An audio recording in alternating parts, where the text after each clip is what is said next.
Good afternoon, friends. My name is Joan Arne Halperin, and I am the grateful daughter of Sousa Mendes visa recipients. We have a fantastic program for you today. I'm going to introduce our filmmaker first. Her name is Corinne Niox Chateaeu. She is the daughter of a French father and a Polish mother.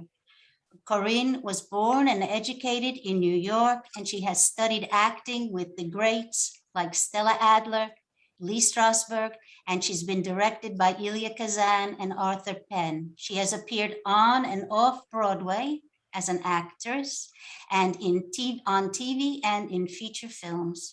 She's a lifetime member of the Actors Studio and the Ensemble Studio Theatre. And to add to that, Corinne has taught acting at the Actors Studio MFA program at the New School and Pace University. Corinne had the foresight to record her 30-year journey of self-discovery and weave the strands into her compelling film, Safer in Silence. And with us today to be in dialogue with Corinne is Annette Insdorf. If you're a New Yorker, you know that name. Annette Instdorf was born in Paris to Polish Holocaust survivors who moved to New York when Annette was 3 or maybe 3.5 years old. She is a renowned film scholar and a professor at Columbia University. Her book, Indelible Shadows, Film in the Holocaust, is considered to be the definitive exploration of this subject. Annette has been speaking on film and as a moderator of the Real Pieces series at the 92nd Street Y. And she told me for the past 32 years, looking at her, we'll never believe it. In addition to countless awards, Annette will be honored for her creativity by Moment magazine at a virtual gala in mid-November. And we will put the link to that gala in our chat at the end of this program. If you have questions for Annette or for Corinne, please put them in the chat, okay? Now, Annette, welcome. Thank you very much. It's a personal pleasure to be doing this today because I'm not only an admirer of the documentary Safer in Silence, I have known Corinne Chateaeu for quite a few years. I've admired her as an actress, but above all, as an extraordinarily persevering and brave human being who not only tries to learn a great deal about her identity and her past, but she has turned a lot of her personal experience into works of art, not just the documentary, but indeed a play that I saw based on her very personal experiences in a domestic frame. So hi, Corinne, and hello to everyone else. I rewatched Safer in Silence last night with my husband, Mark, who has known Corinne and her husband, Brian Hickey, for many years at the Actors Studio.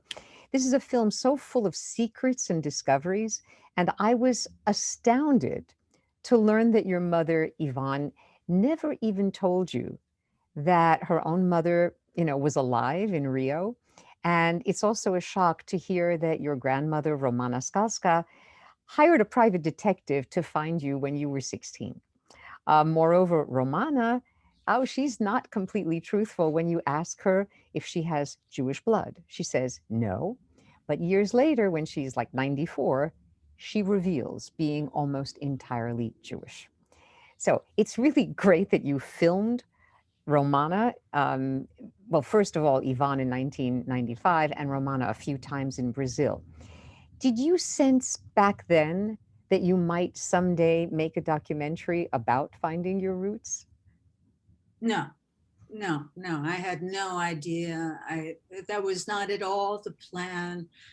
I guess I was just trying to understand things for myself. I mean, you're kind of pointing it out that there were a lot of secrets, and also my mother was, let's say, mysterious. She was rather, I don't know how to say, but rather distant. And I would often feel when I'd be with her that she was somewhere else in her mind. And I often felt quite invisible around her.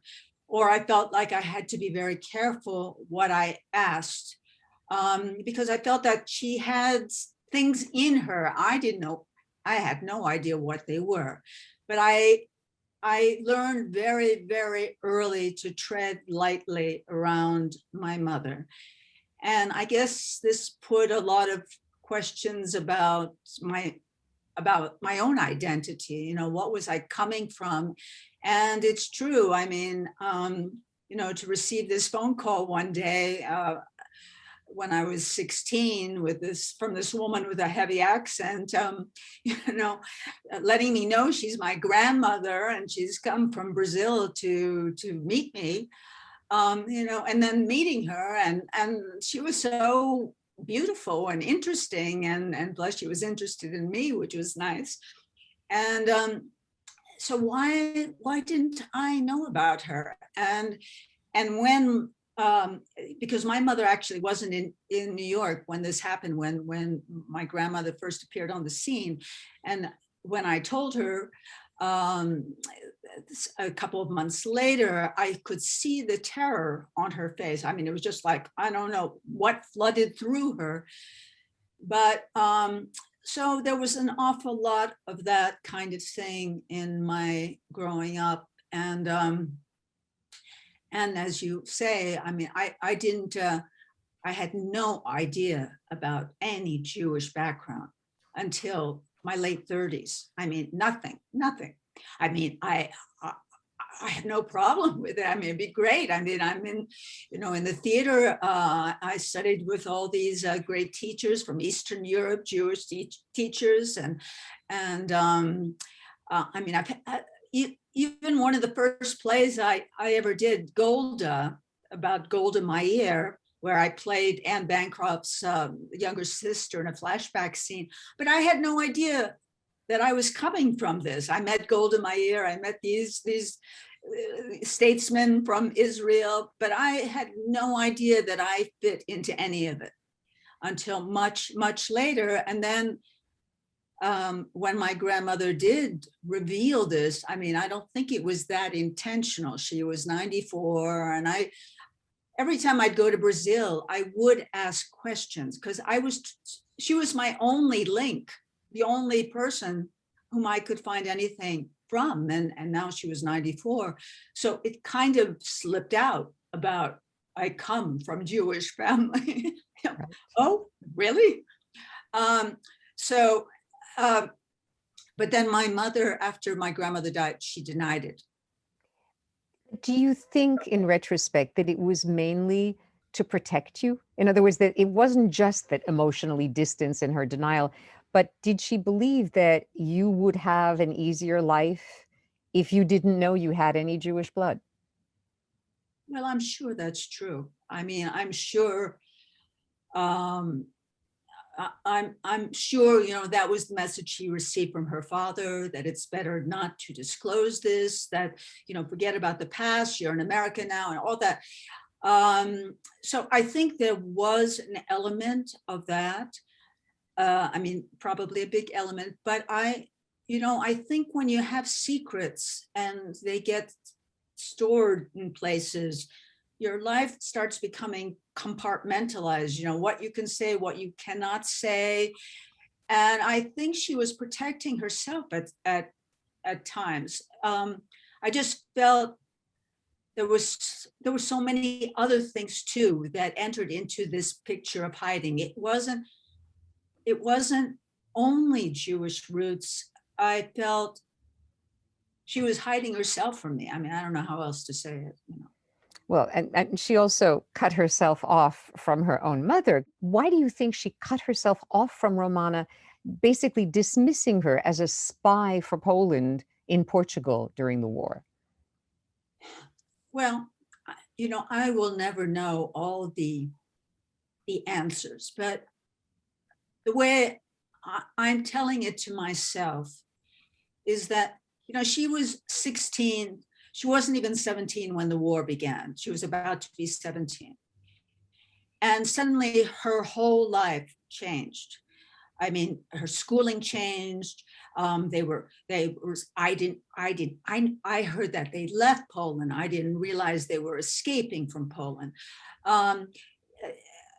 suddenly this already they were on an assimilationist track in Poland. Already they were, the assimilationists were Jews who believed that they could integrate into Polish society, not necessarily losing their Jewish identity, but integrating. But as time went on, and especially between the two world wars and the anti-Semitism really increased, it became better maybe to shed the Jewish identity and be baptized. So I think for my mother, as this young, as a teenager, losing everything, losing her friends, losing her country, and mostly having to go silent, not say anything, keep your mouth shut, because any moment could be your last if you say the wrong thing. And I think that this several years of running to Italy, they were there for a year where my grandmother was a spy, and to Portugal where she was also a spy, and then to Brazil, all those years of feeling she could not be herself. I think she had to run away from that. I mean, one time she did sort of let out, I was suffocated.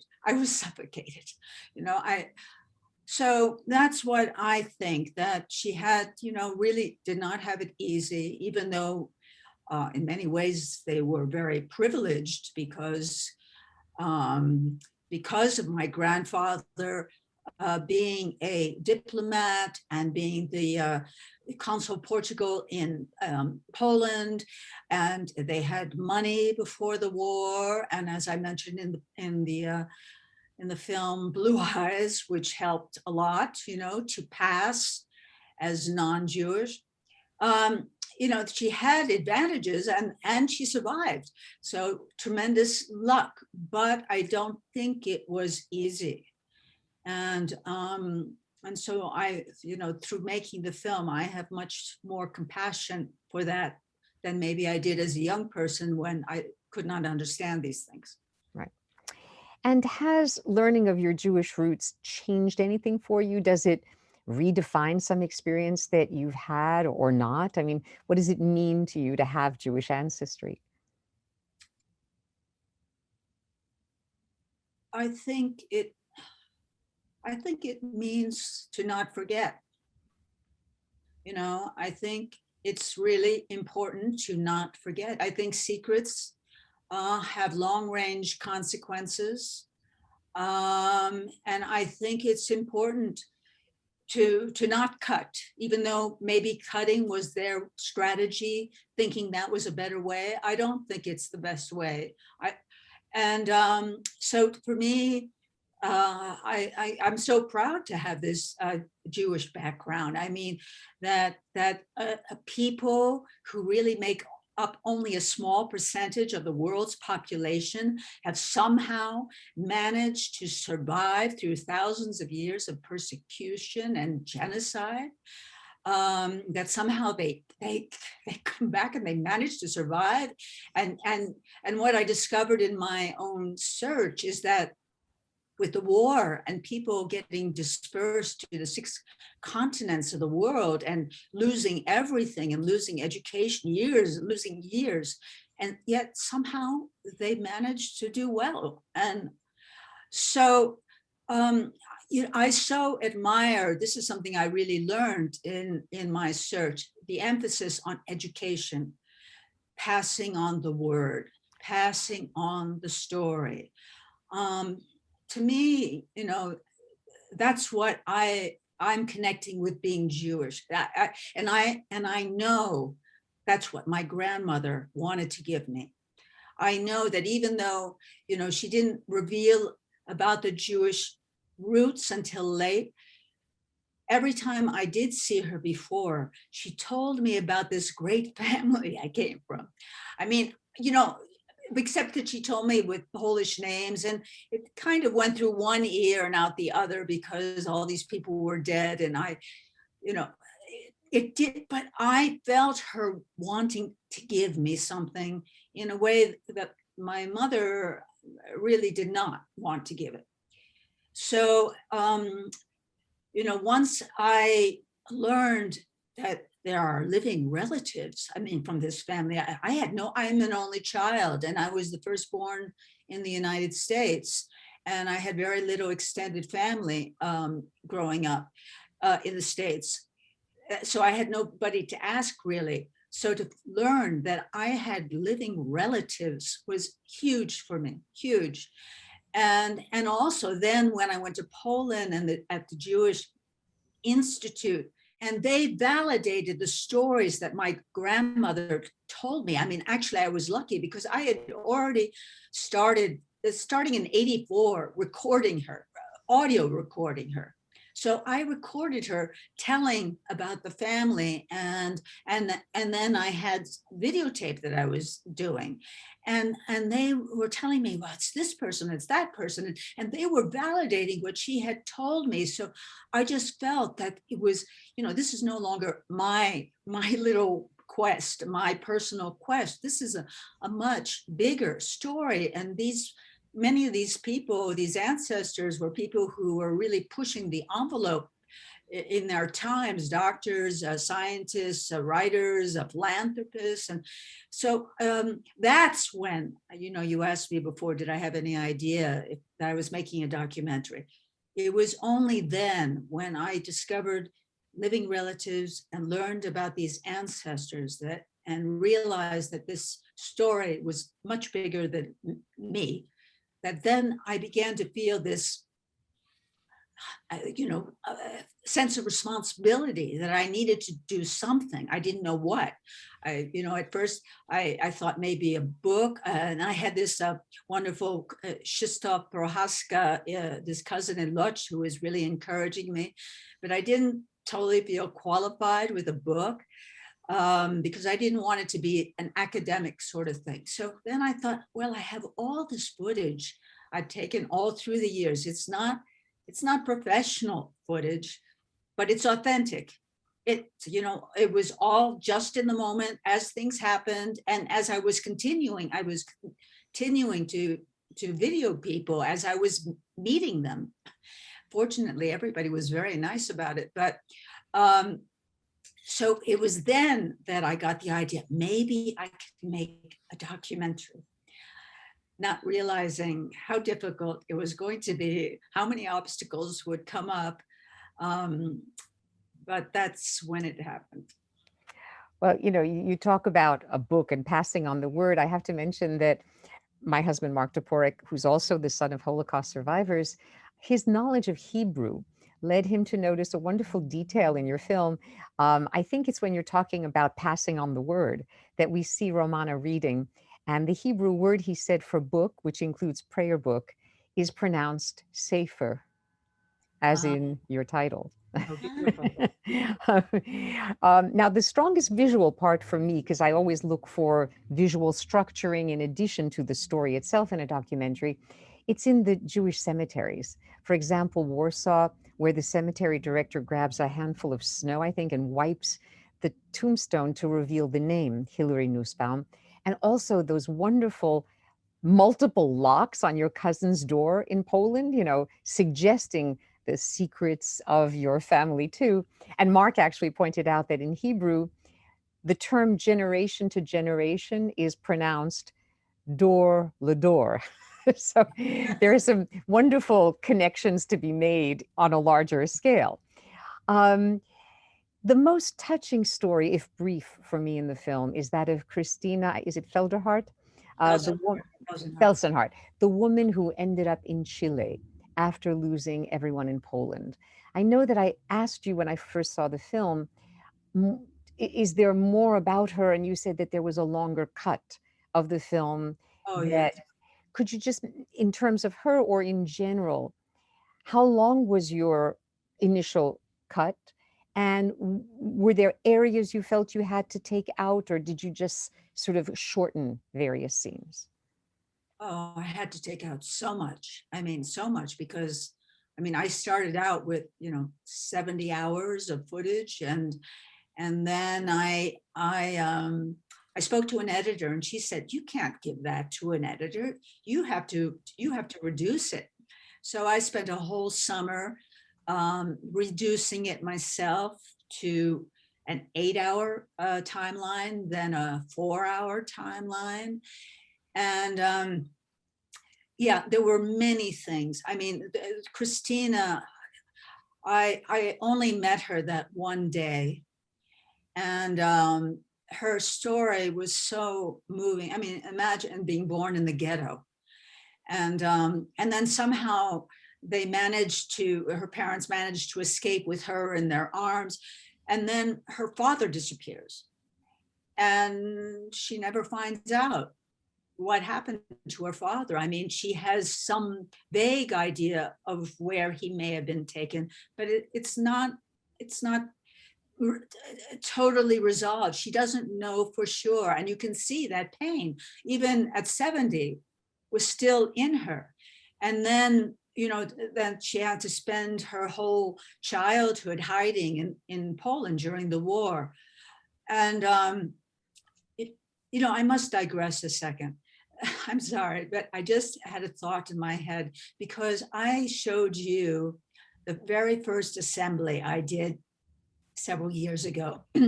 This was before I really knew what my story was. And I just, sort of laid it out in the way that I learned it. And you were pretty critical with me, but rightly so. And you told me something that stayed with me day and night for a long time.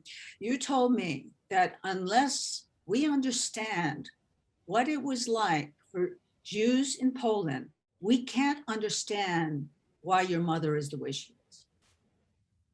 And that, so to get back to Christina, that she, spent her childhood in secrecy. I mean, they were being hidden. She told me that they were being hidden by some Catholic person during the war. Her mother was a pianist, and so I think there was that favor somehow, if I recollect. And then they wanted to go to Australia, but then they couldn't get the papers. Then they ended up in Israel. Then her mother dies. She's all alone. She's an only child. She's all alone. And then she does get this uncles in Chile to send her a ticket, and she goes there. But very soon she finds she's not welcome, because the uncle's girlfriend is German and doesn't know that her partner is Jewish. So, and then somehow she gets to Australia. I mean, these stories are incredible. But what's amazing is that this woman who went through so much, who lost so many years, so much education, somehow managed to become a landscape designer, PhD landscape designer. I mean, that she was able then to somehow get the education and do well. And now she lives in Chile. It broke my heart listening to her. And I do regret that her story had to be shortened. That's a terrible thing about making a film, time. You have to cut. And there's so many compromises that have to be made. And I know that, well, maybe I shouldn't say anything. You ask. Well, I was very critical. Constructive criticism is what I do as a teacher and as a friend. But I do remember thinking about my own life and my legacy compared to yours, because curiously enough, you and I went to Poland for the first time in our lives the same year, 1989. The difference being that you went alone and I went with my mother, her first return to Krakow after she lost everything during the war. She was in Auschwitz and Bergen-Belsen, lost her mother in Bergen-Belsen. And I'm also an only child, but the main difference might be that my mother was able to tell me her story the entire time that I was growing up, once I was ready to hear it. And you had to find it out because you were denied that part. So my last question, because I know we have other components to today's program, is Since your film is about fractured family ties, how important was it that your husband Brian and your son Chris helped you? Brian was filming you. Chris helped to find the grave of a family member in the Bordeaux Jewish Cemetery. How much of a role did that play? Well, of course, it's, Brian has always been very supportive of everything I've tried to do and dealt with all my craziness and my obsessiveness and all of that. And Brian, now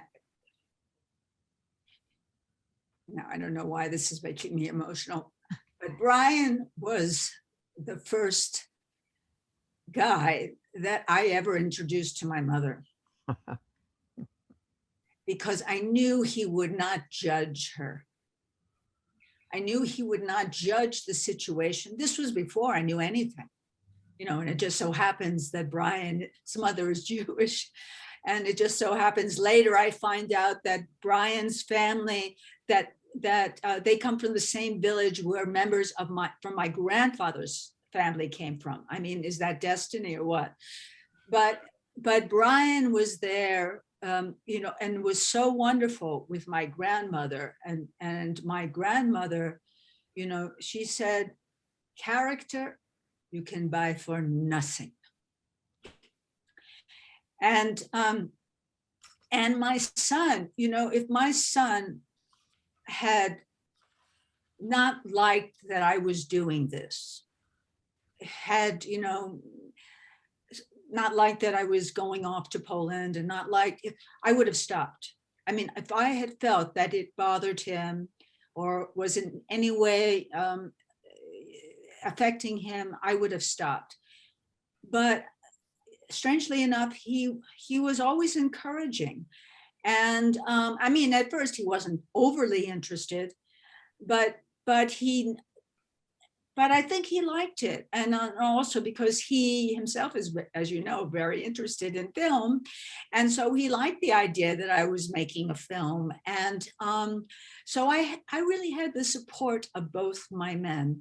And I just want to say one thing, though, because you did mention about your mother including you. And I believe you have two Polish parents, right? Yeah. So my father was French, and so that side is, Catholic. And my father never knew about the Jewish roots. He never knew this about my mother. And so, I feel like in a way he died not knowing a certain thing about me, because this was all kept hidden. So.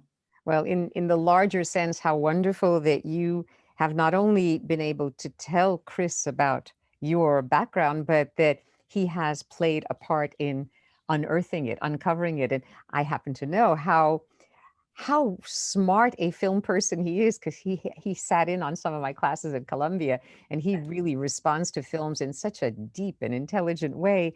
So however you and Brian have been raising him, on that basis, you've been doing a very, very good job. I'm going to have to pass the baton back to Joan, because there are so many other aspects today. And by the way, there are so many questions in the chat box that I hope you'll get to at the very end. I'm going to have to sign off before you get to the chat box, but it's been such a pleasure talking to you. Oh, and I can't thank you enough, Annette. Sure. Okay, back to Joan. Okay, thank you. Thank you very much, Annette, for your expertise, for your time, for your emotional interest and connection to this film. I'm sure that Corinne was very, very, very grateful. Corinne, you have some beautiful images here of your grandmother, Romana. Would you like to speak about her a little bit? You spoke about her blue eyes, and you spoke about that part. Would you like to show our friends those pictures, some of them? This is my mother with her father in Warsaw. So she's a little girl. I mean, I'm assuming she's about 10 or so. We see the horse and buggy behind. So yeah, so this is her father, who I said was a diplomat in Poland. And I mean, we had you know, I can't overemphasize the importance of Portugal in my family's survival. The fact that my grandfather, he was an international lawyer, and he already had relations with Portugal going back to the 20s. I mean, he was president of the Polish-Portuguese Chamber of Commerce or something, I think. And well, maybe as the pictures come up, I'll explain further about Sousa Mendes. Yeah, do you know, Corinne, I was wondering, how was it, do you have any idea that he spoke Portuguese? Because I don't think that's a language that many Polish people spoke. They spoke German, they spoke Yiddish, they spoke French. Portuguese was a little further south. Do you have any idea? Yeah, well, I think this, you know, his father, actually, I learned, had been a journalist, and he spent a lot of time in France. He actually ended up dying in France. And his older brother that I also learned about, Alfred, also had ties with Portugal and Greece. So somehow this was already happening before. And, you know, Poland disappeared from the map for 150 years. It was part of Austria, Germany, Russia, and it only came back as Poland at the end of the First World War. So, and my grandfather went to the University of St. Petersburg. I'm assuming, I don't know this for a fact, but I'm assuming that's when he converted to be able to go to the University of St. Petersburg. Mm-hmm. I see. He was Jewish. I mean, they were all Jewish. Now, and you know, Corinne, here she is, Danuta, with her beautiful, Danuta is Yvonne. This is not my mother. This is my mother. Yeah, we didn't get to Romana yet. Yes, this is Danuta Skalska. And I think that this looks, you know, this is a professional shot. So I think that this was some ball or prom or something. And she must have been 16, because it had to have been, she turned 17, September 26th, 39. So I'm sure once the war started, they were not taking pictures like this. So I think she was probably late 16 in this picture. Mm-hmm. Okay. Then, so I'm very interested in Skalski. You know, you went to the, here's Romana Skalska. Yeah, and Skalska, actually, my grandfather, who I learned from my grandmother, was Jewish. The original name was Felsenhart. And Skalski was a taken name, but it means the same thing, hard rock. So right, we learned that. Felsenhart. So my grandmother was Romana Skalska. But the same way, my grandmother, before I learned about the Jewish, she told me her family name was Hilarovich.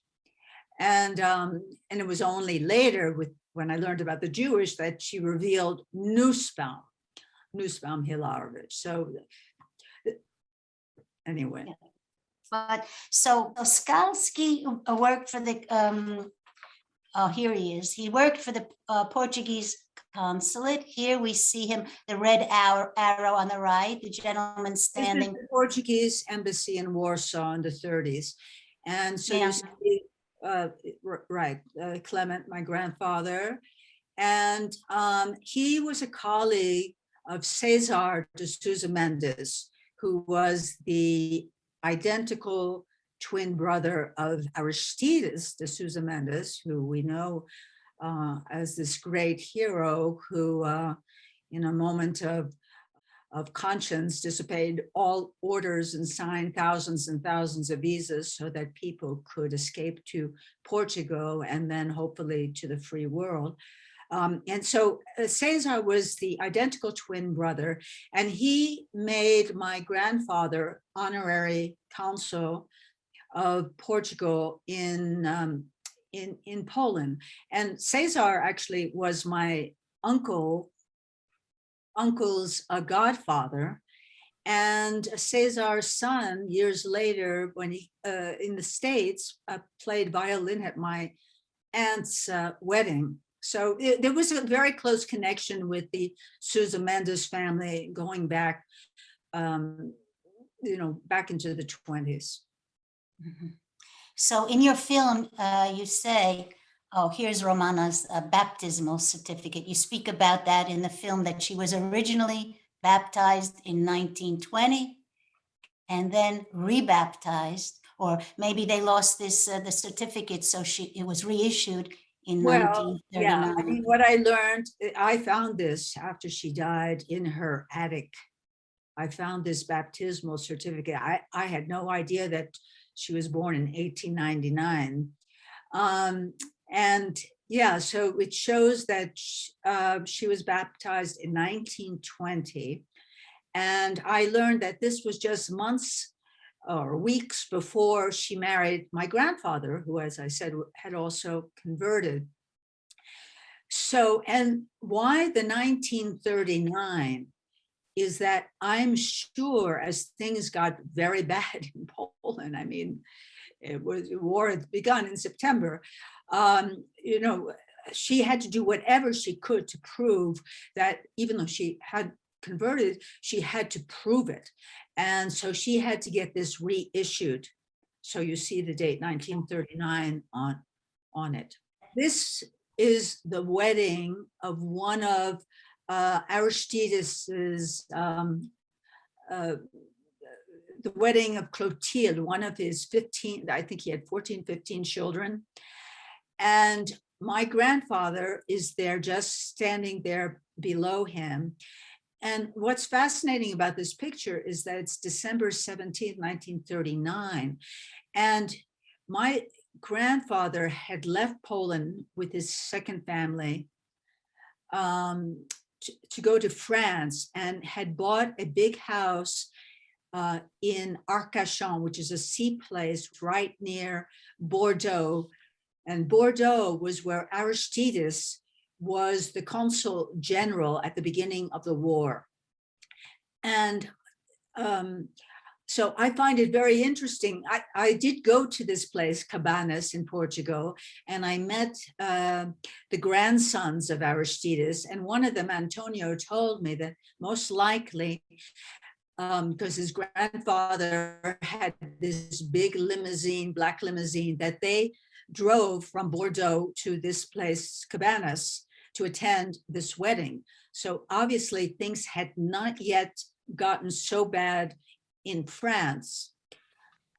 We know just a few months later, in June of 1940, when Paris fell to the Germans and the Nazis were moving south, that's when my grandfather knew that they had to escape. And he's one of the lucky recipients of a visa from Aristide that enabled him to get to Portugal. Whew, did I say too much right there? No, perfect, perfect.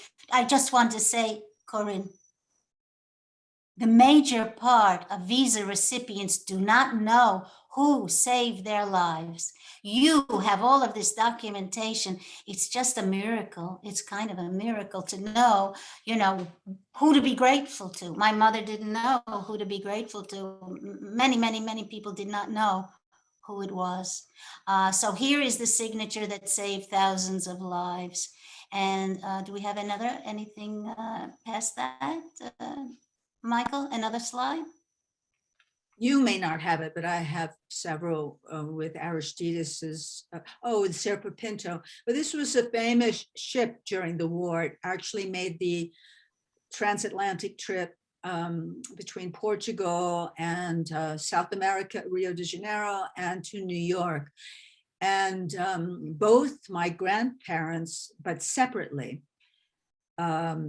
my grandfather first with his second family, and then I don't know if it was a year or 2 years later, my mother, grandmother, and great-grandmother also went on this ship. My grandmother had wanted to go to New York, but she said that the American consulate was closed that weekend and the Germans were coming and they just had to leave. So that's how she ended up in Rio and stayed there for the next 50 years. Well, that was good luck because people waited in Portugal for months and months and months. I mean, waiting for visas. Right. I mean, Yeah. I made it sound easy. I don't think it was easy. I think they were often rejected from being on a ship. You might pay the fare and then not get on. I mean, a lot of that happened. That's very true. That's very true. Okay, Corinne, I need to take a break from this fascinating conversation to tell our friends what's happening in our next couple of programs. So please excuse me. Here we go. On October the 10th, The Lady in Gold is our program, and the painting is a stunning depiction of a Viennese millionaire's wife. If you've been to New York, you've seen it at the Neue Gallery, and it was stolen by the Nazis, and the film that we'll see and the discussion that we'll have is how it was recuperated. So if anybody in the audience has any kind of property that was stolen by the Nazis, we're going to have Hannah Lessing, who is an expert in retrieving those kind of properties. And then the week after that, we're going to, which is October 17th, and that will be a program with tickets by donation. It's going to be The Catcher Was a Spy. Now, it's about Morris Mo Berg, a Jewish American catcher, baseball player, and a coach in the major leagues. He spoke numerous languages, and he became very famous as a contestant on the radio quiz show, Information Please. Well, the Office of Strategic Services heard about him, and I don't know the right word, but they got him to work for them and sent him on a mission during World War II to Europe. But that was a mission he had to refuse. So if we can see the trailer now, please. You're an unusual man, Mr. Berg.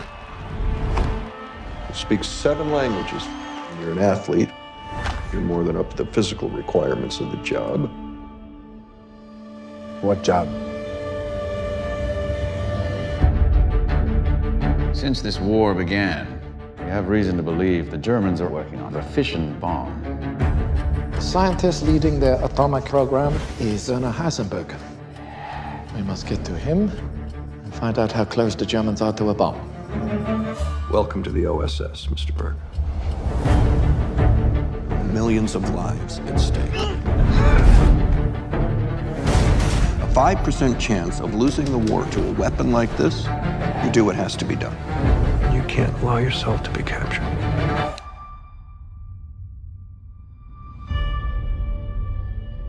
You know that I love you. You brought me here to say goodbye? I'll be back. Is this your first job? I've never killed a man, if that's what you mean. It's not as hard as you might think. I don't know what God you believe in, Berg, if any.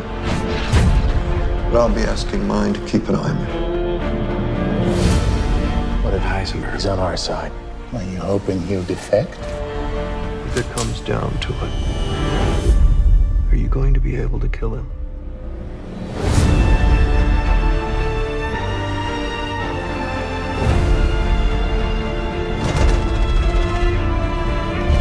There may be one moment that tells you whether the Germans have been bombed. One moment when you'll learn all you need to know.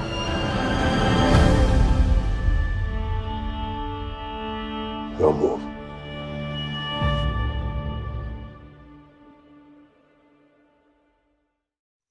Okay, that's going to be very, very exciting. And that is a program, as I said before, by donation, but the Sousa Mendes Foundation wants everybody to be there, so the donation is at your discretion.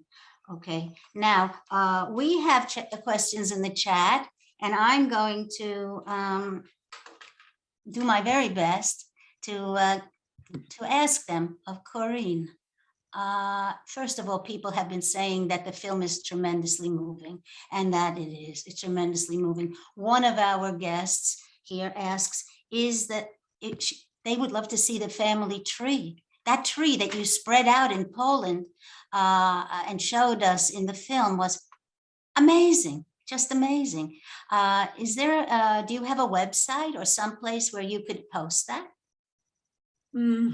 Well, you know, I actually, in terms of family tree, I really would have liked to have been able to put some of this in the film, but you know, I was dealing.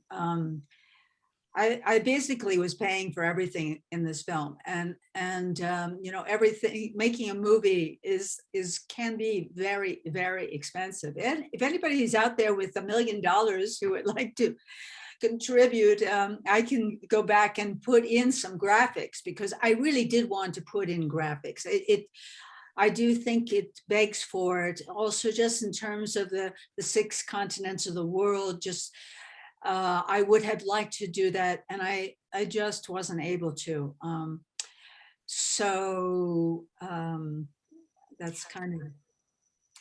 Well, yeah. Well, one of our guests asked if there'll be a book to follow, so maybe those kind of things could go in a book. Well, you know, I am speaking to you from the Alps in Switzerland.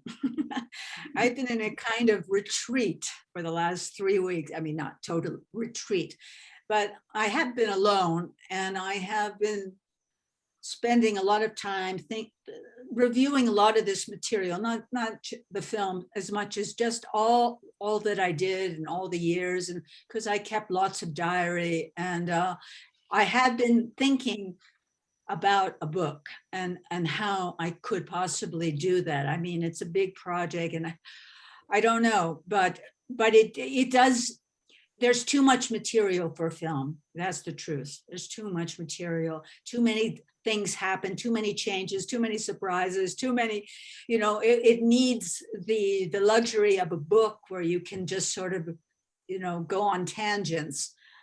So I don't know, hopefully. Maybe a mini series. And if there's somebody out there, Who knows? Who knows? It could easily be a 3-part thing to start with. I already have that in my head. Now I have a question.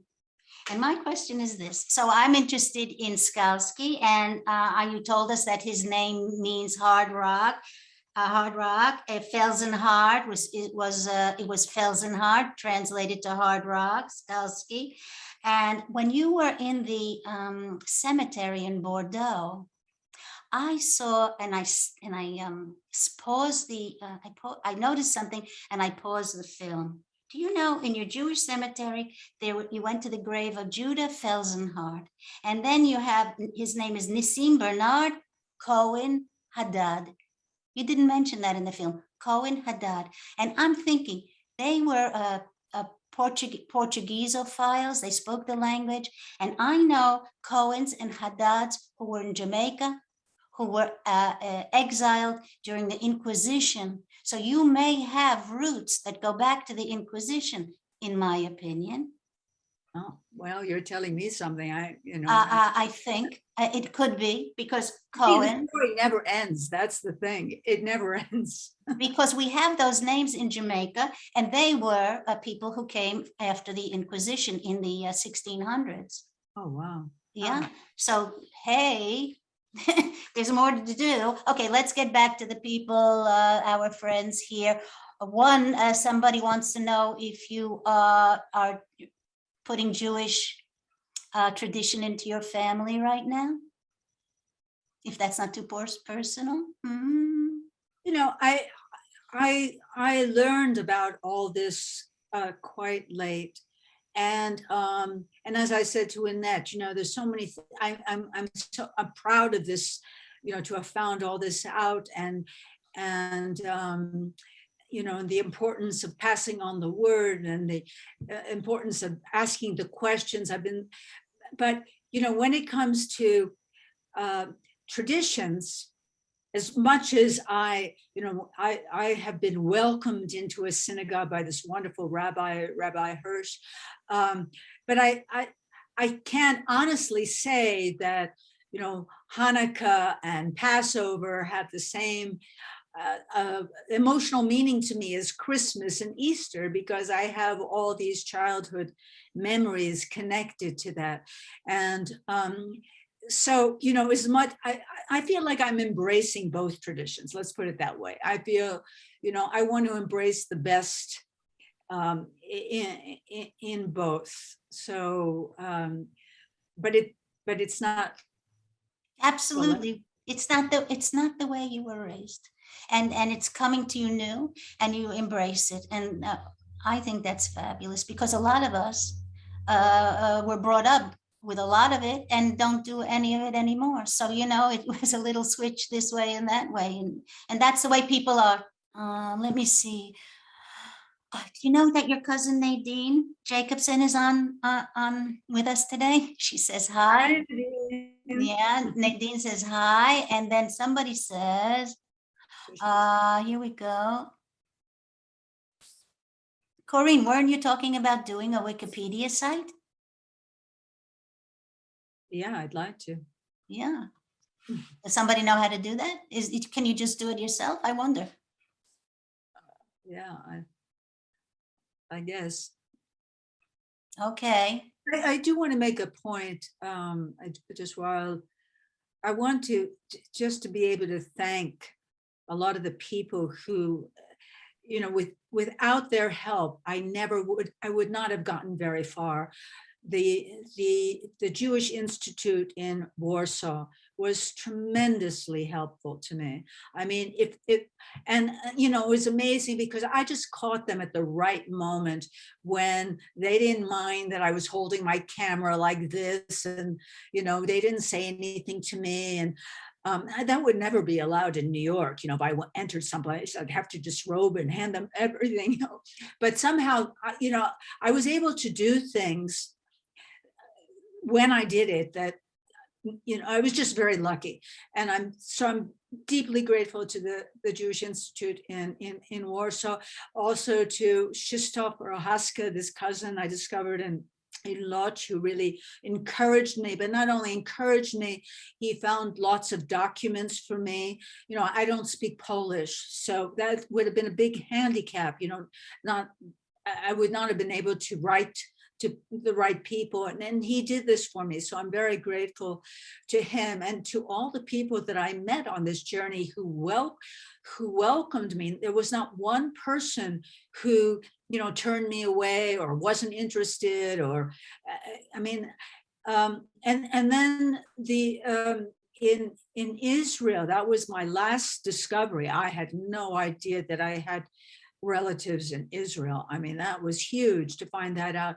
And I had the great good fortune to stay in the home of the Director General of Yad Vashem. How did you do that? Because she just happened to be very good friends with this cousin I discovered in Tel Aviv, and they were doing repairs on his apartment, and so he asked Dorit Novak if I could stay at her place, and she said sure. And she was so generous, and there was I learned things from her that never hit me. I mean, of course I knew about the Holocaust, of course I'd seen a million movies and all of that. But when she was explaining to me, because she immediately understood my mother and the visceral terror of being found out, and how this, because she works with second generation Holocaust survivors, and I never thought of myself as a Holocaust. I mean, my parents, my mother was not in the camps. My grandfather, I learned other relatives were, but not my immediate family. But she told me, you are a second generation Holocaust survivor. And I said, no, I would never say that. She said, you are, because for your family, every day was life and death. Maybe they weren't in the camps, but every day, if they were found out, could be their last. And they had that terror, those 5 years of the war really were the biggest imprint in their lives. And all the manifestations, stem from that. So, she told me that, the thing about the final solution, it was not just about eliminating Jews from Europe. It was about eliminating every last Jewish on the planet. That even when the Germans had lost the war, they were still putting Jews on trains, to go to the concentration camps, even when it made absolutely no sense. So I don't know how I got there, but it was to thank Dorit Novak and all the people who just helped me on this journey, because people need help. Corinne, usually we ask people for their concluding thoughts, but you have, I believe, given us so many thoughts that if you have something to add, some more concluding thoughts, we'd be very happy to hear them. This is the Sousa Mendes Foundation. As I said, I can't overstate the importance of Portugal in my family's survival, and of Aristides de Sousa Mendes. Aristides de Sousa Mendes was, as I said, the consul general in Bordeaux at the beginning of the war. And he was from a big Catholic family, and he was told that he, because there was such a flood of people coming after the fall of Paris, he was told not to issue any more visas. And in this, incredible act of conscience, to disobey orders, knowing that this would have tremendous consequences, and to do what was right, and to sign thousands of visas for Jews and for other people who were in danger of the Nazis, to be able to get to Portugal. And he lost his position. They lost land. I mean, the consequences from all of that, have gone into with the third generation. I mean, the cabanas, that cabanas, the ancestral home was taken away from them. So, I mean, one of the things I learned about the Jewish tradition is to do what's right. And Aristide, as a Christian, he did what was right, and so a lot of people have survived, a lot of families have grown, and it's all thanks to this man. And he was not recognized in his life. He died without any recognition. And it was only years later, I think Yad Vashem first recognized him. And it's really only been in the last, I don't know how many years, that he's become much more known. But it takes brave people like that to stand for injustice and the terrible things of anti-Semitism, not just anti-Semitism, but all racism and all intolerance and all stereotypes, and to do what's right. It was a long answer. That was great. No, not only, it was a beautiful answer. And I want you to know, there's a sad note to add at the end of this. Aristides de Sousa Mendes did save all those people. And in the United States, the Sousa Mendes Foundation was organized not long ago, 10 or so years ago, and one of the founding directors and first president, Dr. Lissy Jarvik, passed this week. So I couldn't end this program without telling you that. And Olivia will have much more about it in our newsletter. Thank you, everybody. Thank you, Corinne. Thank you, Annette. And thank you, and see you. And Olivia will be here again next week.